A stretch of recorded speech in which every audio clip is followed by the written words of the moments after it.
여러분 안녕하십니까? 광주 MBC 뉴스데스크입니다. 더불어민주당 이재명 후보와 이낙연 전 대표가 함께 광주를 찾아 공고한 원팀 행보를 이어갔습니다. 느닷없이 선대위를 해산해버린 국민의힘과는 극명한 대비를 보여줬는데요. 텃밭 민심도 다독이면서 최근의 지지율 상승세를 더욱 확실히 하겠다는 포석으로 풀이됩니다. 한신구 기자의 보도입니다. 지난 경선 당시 경쟁자였던 이재명 후보와 이낙연 전 대표가 환한 얼굴로 광주 무대에 함께 섰습니다. 지난해 말 더불어민주당이 출범한 국가비전 국민통합위원회 광주 비전회의 자리. 이재명 후보는 원팀 행보에 속도를 내며 민주당과 개혁민주진영의 통합과 연대에 방점을 찍었습니다. 하나의 전선으로 다시 모이고 있습니다. 단결된 힘으로 이 위기를 기회로 만들면서 새로운 나라 함께 만들겠습니다. 이낙연 전 대표 역시 같은 시각 국민의힘이 선대위를 해산하는 등 분열이 가속화하는 상황을 의식한 듯 이재명 후보와 한몸임을 거듭 강조했습니다. 양극화, 복지, 안전, 사회경제적 민주주의라고 생각합니다. 그 일을 우리가 해내야 합니다. 그 일 또한 이재명 동지와 민주당이 해내겠습니다. 원팀 공동행보의 첫 행선지로 광주를, 그리고 첫 주제로 민주를 선택한 것은 다소 어수선했던 텃밭 표심을 다독이면서 진영 결집의 효과를 극대화해서 최근의 지지세를 굳히겠다는 포석으로 해석됩니다. 이 자리에서는 또 AI와 에너지, 문화 등 지역 핵심 산업에 대한 적극적인 지원 약속이 곁들여졌고 주부와 농부 어르신 등 다양한 서민들의 꿈을 듣는 소통의 시간도 마련됐습니다. 지도부의 분열로 선대위 해산 등 극한 내용으로 치닫는 국민의힘과는 달리 더불어민주당은 공고한 원팀 행보로 호남, 나아가 국민 표심에 호소하는 등 최근 두 당의 모습을 극명하게 보여준 하루였습니다. MBC 뉴스 한신구입니다. 광주, 목포, 여수 MBC가 새해를 맞아 대선 후보들의 정책과 공약, 미래 비전을 들어보는 특별대담, 대선 후보에게 묻는다를 마련했습니다. 그 첫 번째 순서는 최근 지지세 역전 등 상승세를 이어가고 있는 더불어민주당 이재명 후보입니다. 송정근 기자의 보도입니다. 이재명 후보는 최근 상승세를 타고 있는 여론조사에 대해 상대 측의 실책에 따른 반사이익 측면이 크다며 더 낮은 자세로 국민에 다가가겠다고 말했습니다. 언제든지 복귀 될 수 있다. 그래서 이럴 때일수록 좀 더 낮은 자세로 더 성실하게 우리 국민들께 다가가고 또 미래 비전과 우리의 역량을 설명드려야 되겠다 이렇게 생각하고 있습니다.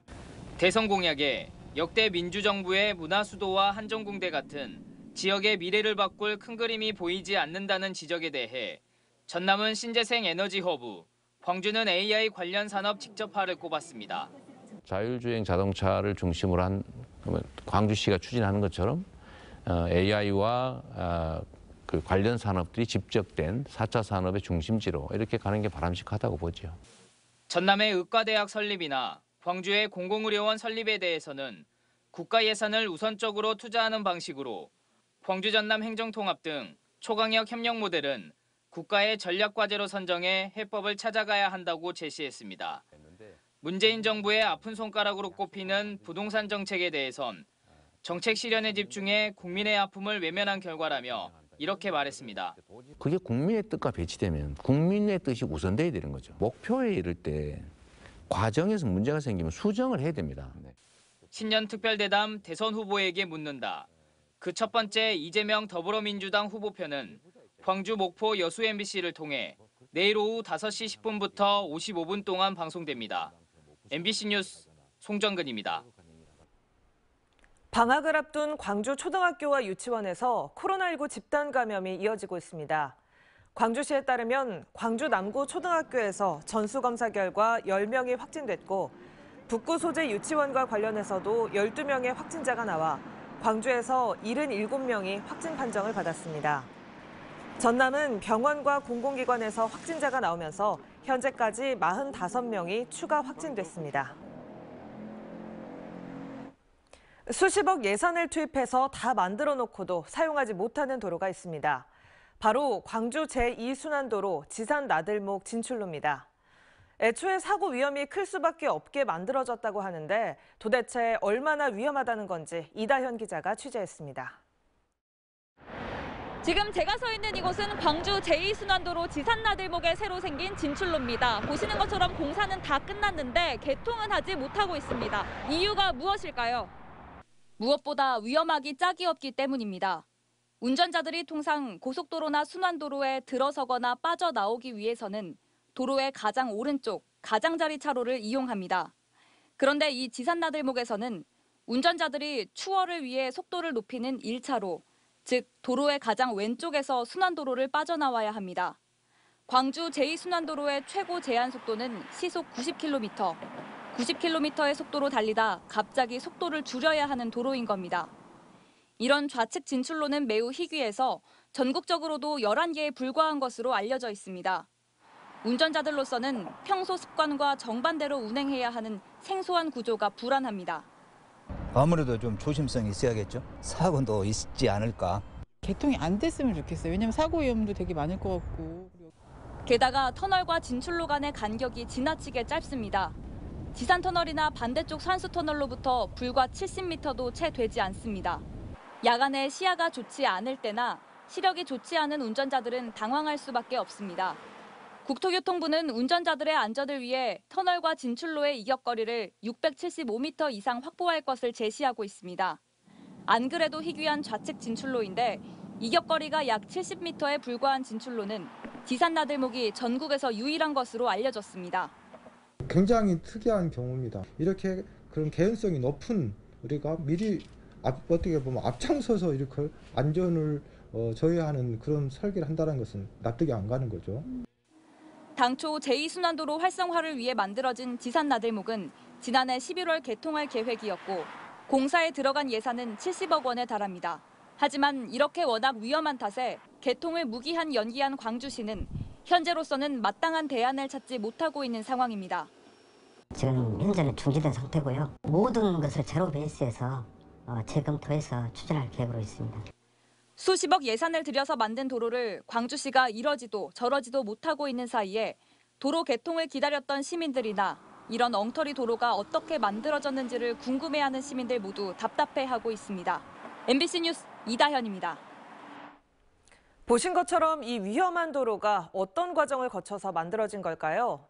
내일 이 시간 후속 보도를 통해 잘못된 의사결정 과정을 파헤쳐 보겠습니다.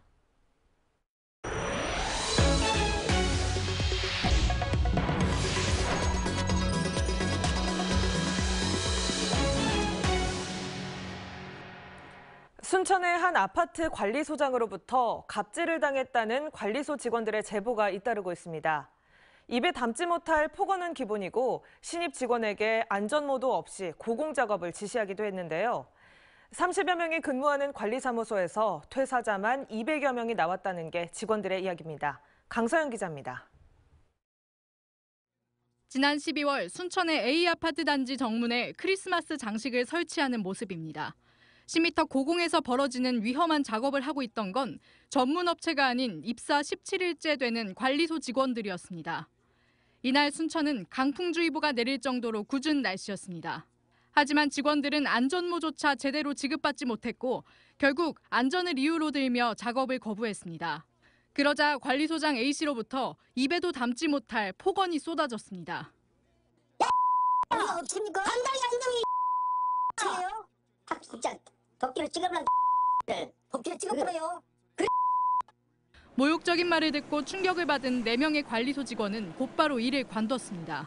그분이 얼마나 시끄러운 거예요. 오동의 지하 아주머니께서 튀어나와서 왜 소리 지르냐고. 50평생 이게 처음 들어봐요. 지금. 트라우마도 좀 생기고 사실. 그런데 A씨의 갑질이 이번이 처음이 아니라는 제보가 잇따르고 있습니다. 지난 3년 동안 견디다 못해 퇴사한 직원만 최소 200여 명에 달한다는 게 직원들의 이야기입니다.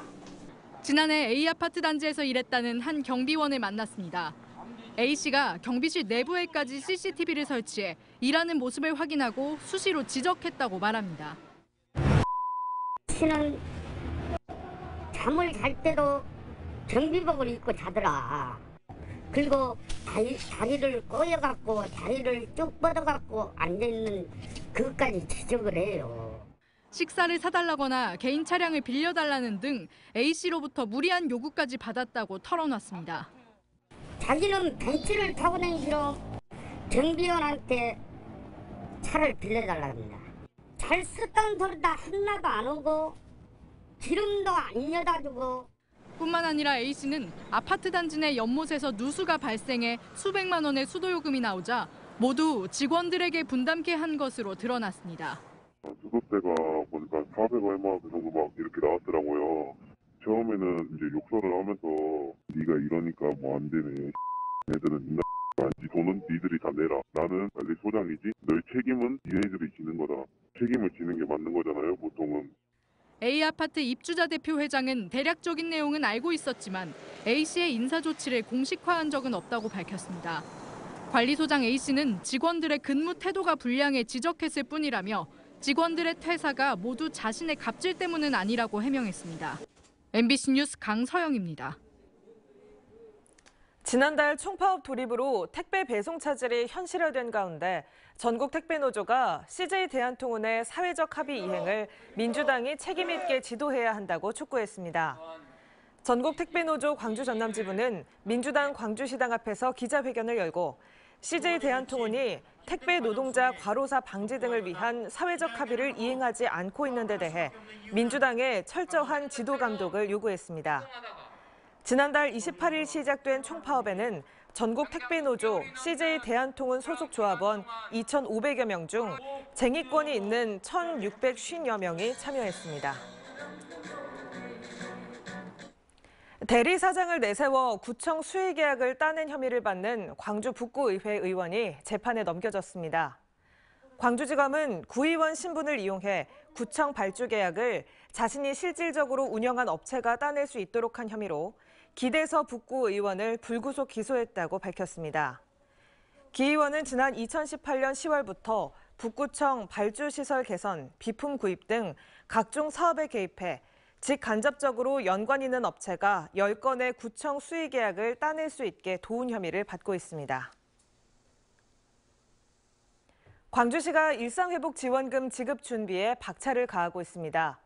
광주시는 중간보고회를 열고 지급 방식별 세부 운영 지침을 마련하고 15개 은행 카드사와 업무 협약을 맺는 등 그동안 시민 불편을 최소화할 수 있도록 마련한 방안들에 대해서 논의했습니다. 일상회복지원금은 1월 17일부터 신청 홈페이지를 통해 기존에 사용하던 카드와 연계시켜 지급받거나 주소지 관할 행정복지센터를 방문해 상생카드를 신청 수령하면 됩니다.